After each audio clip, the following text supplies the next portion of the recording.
एक बार फिर से हम लोग वही एसएससी के सारे प्रीवियस ईयर के क्वेश्चनों का रिवीजन करेंगे और फटाफट बहुत तेज़ी से और बहुत ज़्यादा क्वेश्चनों का कंपाइलेशन करके जो है नवीन सर के नोट्स का बहुत जल्दी से रिवीजन करेंगे। जिसमें पहला क्वेश्चन है कि कथकली शास्त्रीय नृत्य के प्रसिद्ध कलाकार हैं। तो गोपीनाथ जो ऑप्शन में दिए गए थे, पंकज चरण दास जो उड़ीसी के हैं, सुनंदा नायर मोहिनी अट्टम के हैं, राजा रेड्डी राधा रेड्डी, ये दोनों राजा रेड्डी और राधा रेड्डी कुचिपुड़ी के युगल, मतलब युगल, इससे भी पूछा था कुचिपुड़ी के युगल कौन प्रसिद्ध कलाकार हैं, तो राजा रेड्डी और राधा रेड्डी दोनों याद रखेंगे। और भी कथकली शास्त्रीय नृत्य के और भी कौन कौन से कलाकार हैं, तो पद्मनाभ नायर, रमण कुट्टी नायर, नायर से याद रखेंगे, ये एक रूट वर्ड पकड़ लेंगे कि नायर नायर नायर आएगा तो कथकली, कुमारन नायर, कलामंडलम केशवन, कविगल चबुन्नी, कनक रेले कई बार पूछा गया है, मोहिनी अट्टम से भी हैं ये, कि दो पूछ देता है कि अगर दो कि कनक रेले जो है कौन कौन से दो शास्त्रीय नृत्यों से संबंधित हैं, तो मोहिनी अट्टम और कथकली, ये दोनों से रिलेट करते हैं, कथकली से भी और मोहिनी अट्टम से भी। कनक रेले याद रखेंगे, बहुत ही मोस्ट इंपॉर्टेंट है। कथकली में प्रयुक्त भाषा कौन सी भाषा होती है, तो मणि प्रबलम, याद रखेंगे मणि प्रबलम कथकली में प्रयुक्त भाषा है ये। कथकली गीतों का पाठ अट्टा कथा, क्या कहते हैं गीतों के पाठ को, अट्टा कथा के नाम से जानते हैं।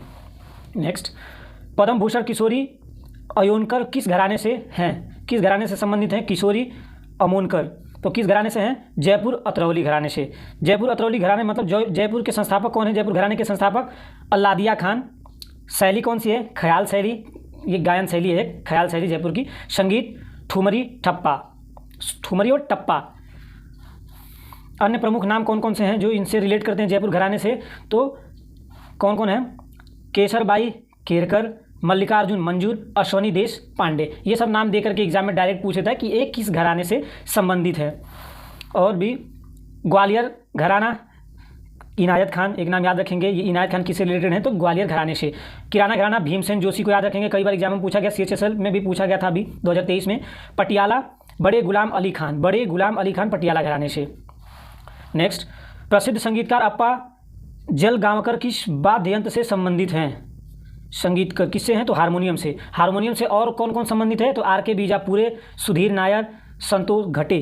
तबला से कौन है, उदय मजूमदार, स्वप्न चौधरी, ये तबला से रिलेट करते हैं, अजय मजूमदार और स्वप्न चौधरी। सरोद से कौन है, तो राजीव तारानाथ। वायलिन से सत्यदेव पवार, बाला भास्कर, ये प्रसिद्ध कलाकार किसके हैं, तो ये वायलिन के हैं।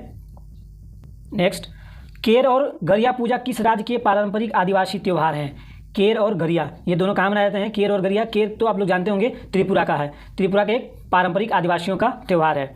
और कौन कौन से रिलेट करते हैं त्यौहार, बीजू त्यौहार त्रिपुरा का ही है। और अशोकाष्टमी त्रिपुरा का। खारची पूजा, ये भी पूछा गया एग्जाम में, खारची पूजा किस राज्य से संबंधित त्यौहार है, तो खारची पूजा मनाया जाता है त्रिपुरा में। पीलक त्यौहार, ये भी कहाँ से रिलेट करता है, त्रिपुरा से। कुछ और भी देखेंगे, मणिपुर से योशंग, लाई हरोबा, लुंग नगाई, ये सब मणिपुर के। झारखंड के रोहिणी सोहराय, ओडिशा के रजपर्व और नुआखाई, ये भी एग्जाम से बहुत SSC में पूछा गया, नुआखाई। नेक्स्ट, 37वें राष्ट्रीय खेलों का आयोजन कहाँ हुआ था, तो 37वें खेलों का आयोजन कब हुआ था, अक्टूबर 2023 में गोवा में हुआ था। उद्घाटन नरेंद्र मोदी ने किया, मोटो क्या था, गेट सेट गोवा। शुभंकर मस्कट क्या था इसका, मोगा। और दो खेल, इसमें दो खेल मतलब अलग से हुए थे, कौन, साइकिलिंग और गोल्फ, ये नई दिल्ली में हुए थे। जो ये दो खेल जो है ये गोवा में नहीं हुए, साइकिलिंग और गोल्फ ये नई दिल्ली में हुए थे आयोजित। पहला ये राष्ट्रीय खेलों का आयोजन पहले पे कौन स्थान प्राप्त किया, तो महाराष्ट्र 80 गोल्ड ला करके। महाराष्ट्र पूछ सकता है कि 2023 में जो राष्ट्रीय खेलों का आयोजन हुआ 37वां, उसमें फर्स्ट मेडल मतलब राज्य जो है अधिक मेडल लाने वाला कौन सा राज्य है, या पहले पे कौन सा है रैंकिंग में जीतने में, तो महाराष्ट्र 80 गोल्ड, दूसरा सर्विसेज 66 गोल्ड और तीसरा हरियाणा 62 गोल्ड 62 गोल्ड। पहले नेशनल गेम्स 1924 लाहौर में हुए थे, और पहले आधुनिक नेशनल गेम जब भारत आज़ाद हो गया तो 1985 में नई दिल्ली में हुआ था। अगले नेशनल गेम कहाँ होंगे, उत्तराखंड 2025 में। ठीक, नेक्स्ट, विश्वनाथन आनंद के बाद भारत का दूसरा ग्रैंड मास्टर हैं, पहले कौन ग्रैंड मास्टर, विश्वनाथन आनंद, अब इसके बाद सेकंड कौन है, तो दिव्येदु बरुआ, याद रखेंगे सेकंड ग्रैंड मास्टर हैं ये दिव्येदु बरुआ। तीसरे कौन है, प्रवीण थिप्से। चौथे अभिजीत कुंटे। पाँचवें शशिकरण कृष्णन। छठवें P हरिकृष्णा। ग्रैंड मास्टर की उपाधि दी जाती है किसके द्वारा? तो FIDE फाइट द्वारा दी जाती है। स्थापना 20 जुलाई 1924 को हुई थी। इंटरनेशनल चेस डे मनाया जाता है 20 जुलाई को, हर साल इंटरनेशनल चेस डे याद रखेंगे 20 जुलाई को। हेडक्वार्टर कहाँ है? तो लुसाने स्विट्जरलैंड में। पहला विश्वनाथन आनंद कौन सी बुक लिखे? इनका बुक का नाम है माइंड मास्टर, याद रखेंगे, पूछता है। बुक और ऑथर पे तो SSC का बहुत ज़्यादा फोकस है, SSC का चाहे कोई भी एग्जाम हो बहुत ज़्यादा फोकस है उसका, तो ये भी याद रखेंगे। नेक्स्ट, भारत की सबसे पुरानी हॉकी प्रतियोगिता है, सबसे पुरानी भारत की प्रतियोगिता कौन सी है? तो बेटन कप 1895 में। पहली भारतीय हॉकी महासंघ की स्थापना 1925 2008 में भंग कर दी गई थी। उसके बाद क्या आया? हॉकी इंडिया 20 मई 2009 को इसकी स्थापना हुई। वर्तमान में इसके कोच कौन है? तो ग्रेग फुलटन इसके कोच हैं। इंडियन हॉकी बोर्ड अध्यक्ष कौन है? दिलीप टर्की, ये याद रखेंगे। तो हॉकी प्रतियोगिता कितने मिनट का मैच होता है? हॉकी का 60 मिनट का होता है। नेक्स्ट, यह ही गया जो मैं बता रहा था उधर, ऑथर और लेखक मतलब जो पूछता है बुकों से रिलेटेड। उपन्यास और लेखक, सेवन समर्स मुल्कराज आनंद ने लिखा है। The White Tiger Arvind Adiga. A Suitable Boy Vikram Seth. The Inheritance of Loss Kiran Desai, ये याद रखेंगे, कई बार एग्जाम में पूछा गया किरण देसाई की। और मुल्कराज आनंद की कौन कौन सी पुस्तकें हैं? Coolie, Untouchable, Across the Black Water, ये पूछा गया एग्जाम में। The Village, the Big Heart, ये सारे के सारे बुकों के जो नाम है ये मुल्कराज आनंद ने लिखी है, जो SSC के एग्जाम बहुत ज़्यादा फोकस करती है इस पर। सेंसस 2011, भारत की औसत वार्षिक वृद्धि दर क्या है? 2011 जनगणना के अनुसार भारत की औसत वार्षिक वृद्धि दर क्या है? तो 1.64%। सबसे ज़्यादा आबादी कहाँ की है? स्टेट यूपी और यूटी दिल्ली। सबसे कम आबादी स्टेट सिक्किम और यूटी लक्षद्वीप। उच्चतम विकास दर स्टेट मेघालय। सबसे ज़्यादा जनसंख्या वृद्धि होने वाला स्टेट कौन है? मतलब जिस स्टेट में वृद्धि हुई थी जनसंख्या की सबसे ज़्यादा, मेघालय में 27.9% की वृद्धि हुई थी। 2001 से लेकर के 2011 तक 102 करोड़ से लेकर 120 करोड़ तक जनसंख्या तक हम लोगों ने भारत को पहुँचाया है, इतनी ज़्यादा वृद्धि की है जनसंख्या में। नेक्स्ट, DPSP के बारे में क्या क्या चीज़ें हैं? राज्य लोक कल्याण की अभिवृद्धि के लिए सामाजिक व्यवस्था बनाएगा कौन? स्टेट राज्य, आर्टिकल 38 कहता है। राज्य द्वारा कुछ अनुसरणीय कुछ नीति तत्व हैं, आर्टिकल 39 कहता है। सहकारी समितियों का संवर्धन आर्टिकल 43B में है, ये क्लॉज B लिखेंगे। अंतर्राष्ट्रीय शांति एवं सुरक्षा की अभिवृद्धि आर्टिकल 51 में है। और DPSP का किसमें? DPSP किसमें बताएंगे? आर्टिकल 43 का कहता है कि कर्मचारी निर्वाह मजदूरी 43 में। 43A उद्योग प्रबंधन में कामगारों की भागीदारी, जो आया था नहीं ये मनरेगा और नरेगा और मनरेगा, वही। नेक्स्ट, DPSP का भाग है समान कानूनी संहिता यूनिफॉर्म लीगल कोड, समान सिविल संहिता आर्टिकल 44। UCC लागू करने वाला पहला राज्य उत्तराखंड बना है। विधि के समक्ष समानता आर्टिकल 14 14 से 18 समानता का अधिकार। प्रेस की स्वतंत्रता आर्टिकल 19 में है। धर्म की स्वतंत्रता आप लोग मालूम है कि 25 से 28। नेक्स्ट, DPSP को सामाजिक क्रांति का दस्तावेज भी कहा जाता है, संविधान के किस अनुच्छेद में इंकित है? तो बताएंगे कि DPSP को सामाजिक क्रांति का दस्तावेज कहा जाता है। ये स्टेटमेंट आर्टिकल कौन से में है DPSP के? तो 38 में। 38 क्या कहता है? लोक कल्याण, पब्लिक वेलफेयर, सामाजिक क्रांतिकारी का दस्तावेज। आर्टिकल 39 राष्ट्रीय महत्व के स्मारक संरक्षण। आर्टिकल 50 क्या कहता है? कार्यपालिका न्यायपालिका पृथक्करण, मतलब कार्यपालिका और न्यायपालिका का पृथक्करण अलग अलग DPSP में सम्मिलित है। DPSP में सम्मिलित है मद निषेध, प्रोहिबिशन ऑफ एल्कोहल आर्टिकल 47 में। फिर भी लेकिन स्टेट इसको बैद नहीं करता, वहाँ से तो स्टेट का पूरा इनकम है, तो वो क्यों बैद करेगा उस चीज़ को।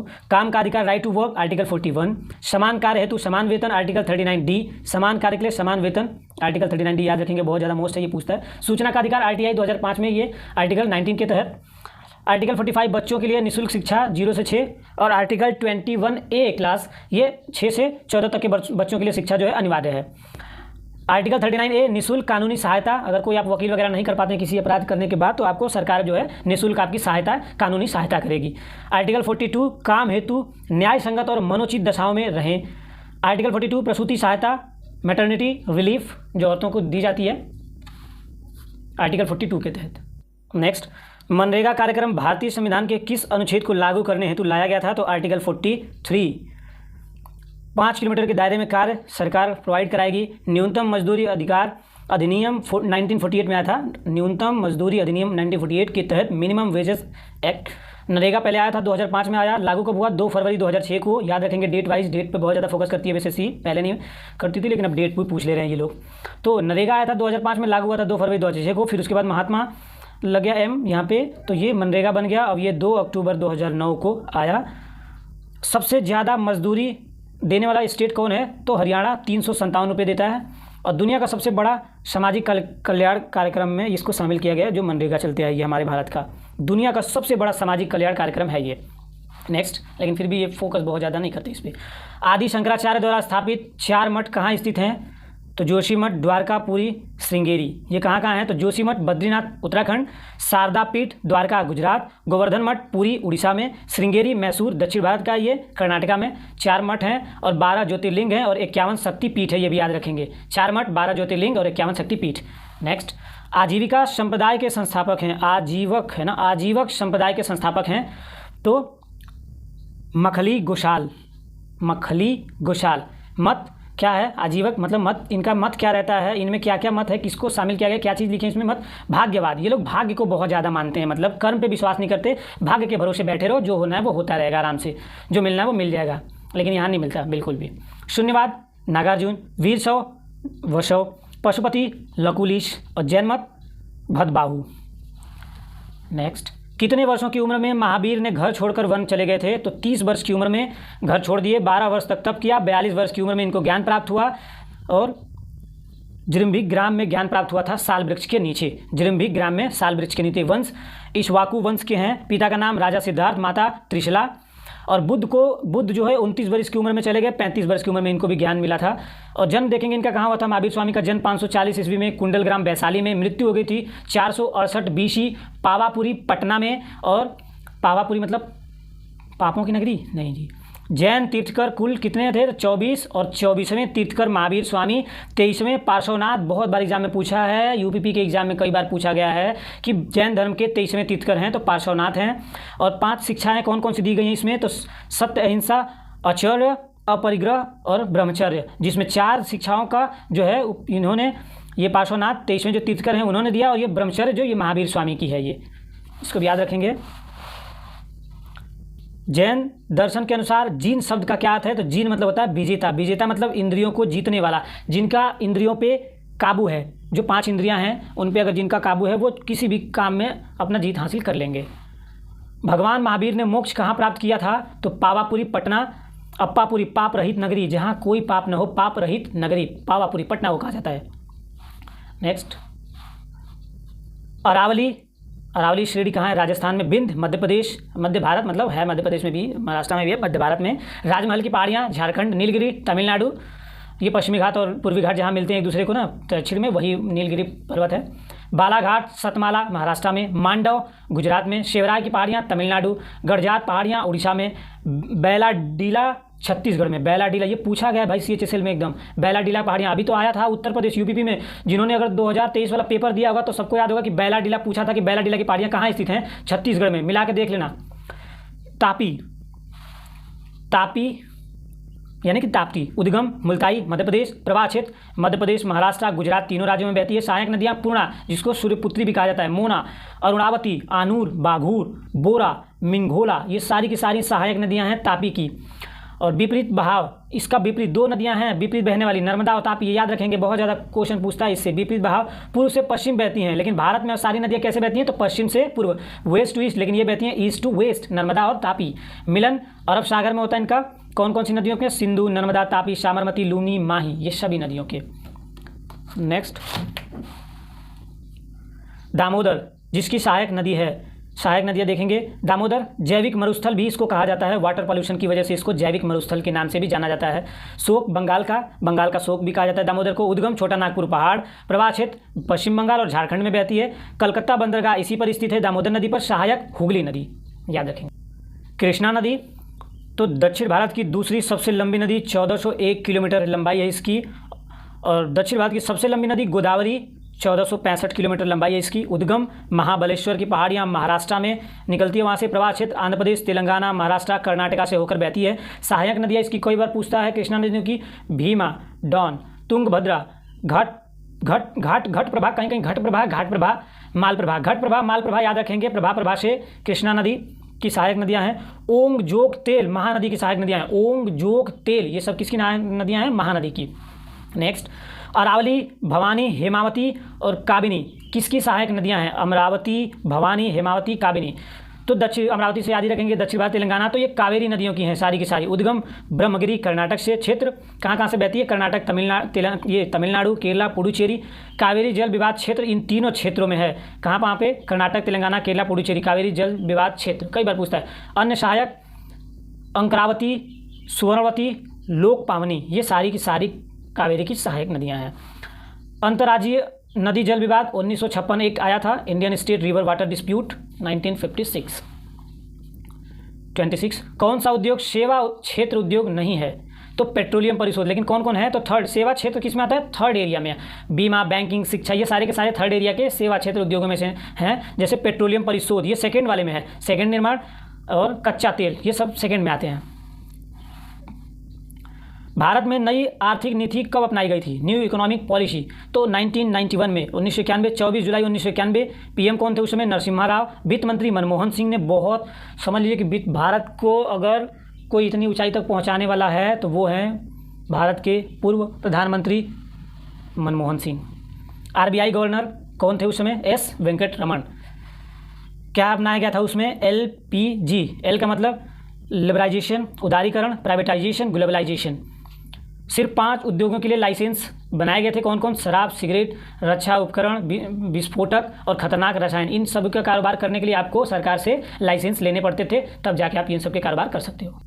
भारत की पहली औद्योगिक नीति की घोषणा हुई कब, मार्च 1948, फर्स्ट इंडस्ट्रियल पॉलिसी, मार्च 1948 श्यामा प्रसाद मुखर्जी ने। सेकेंड 1956 पंडित नेहरू। उद्योगों 3 वर्गों में विभाजित किया गया, और थर्ड 1977, फोर्थ 1980, फिफ्थ 1990 और सिक्स 1991, 24 जुलाई। LPG वाली नीति जो अभी देखा आप लोगों ने नरसिम्हा राव के कार्यकाल में हुआ था 1991 में, ये 24वीं पॉलिसी भारत की नई आर्थिक नीति को अपनाया गया था 1900 LPG, वही नीति है ये जो अभी हम लोग पिछले क्वेश्चन में पढ़ा था। नेक्स्ट, भारत में जिन व्यवसायों का विनियोग इन्वेस्ट 1 करोड़ तक तथा कारोबार 5 करोड़ तक है उन्हें कहा जाता है, मतलब जिसमें हम इन्वेस्ट करते हैं 1 करोड़ और हमें फ़ायदा होता है 5 करोड़ का, तो उन्हें क्या कहा जाता है, सूक्ष्म उद्योग, माइक्रो इंटरप्राइजेस।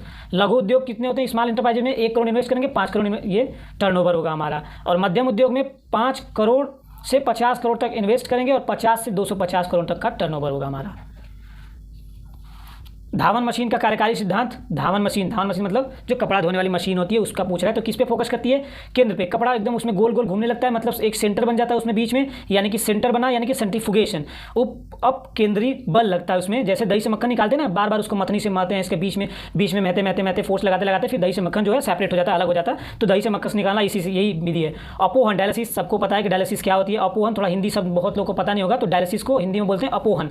गुर्दे, किडनी खराब होने पर डायलिसिस करवाते हैं, मतलब ब्लड को साफ। वर्षा की बूंदें गोलाकार होती हैं क्योंकि जल में पृष्ठ तनाव होता है, सबको पता है। मिट्टी के घड़े में जल ठंडा रहता है वाष्पीकरण इवेपोरेशन से। Bleaching powder, calcium oxychloride CaOCl2, washing powder Na2CO3, formula याद रखेंगे, डायरेक्ट पूछ देता है, या सोडियम कार्बोनेट निम्न में से है, फार्मूला देके अलग अलग पूछ लेगा तो आप जानते रहेंगे केमिकल फार्मूला, तो टिक करके आ जाएंगे वहाँ पे। Baking soda, sodium bicarbonate NaHCO3, plaster of Paris POP COSO4 half H2, याद रखेंगे हाफ H2, अगर यहाँ 2 कर दिया तो जिप्सम, 2 कर दिया तो जिप्सम, हाफ कर दिया तो POP, ठीक। कृत्रिम वर्षा हेतु प्रयुक्त पदार्थ, कृत्रिम वर्षा कराने के लिए कौन से पदार्थ का यूज किया जाता है, तो AgI, सिल्वर आयोडाइड का किया जाता है, जैसे फोटोग्राफी में AgBr। प्लेग रोग किससे होता है, प्लेग जीवाणु जनित रोग है। एड्स विषाणु जनित। गंजापन, कवक, फंजाई। मलेरिया, प्रोटोजोवा का आपने देखा था, पापा काम पे सोते हैं में, पापा काम पे सोते हैं।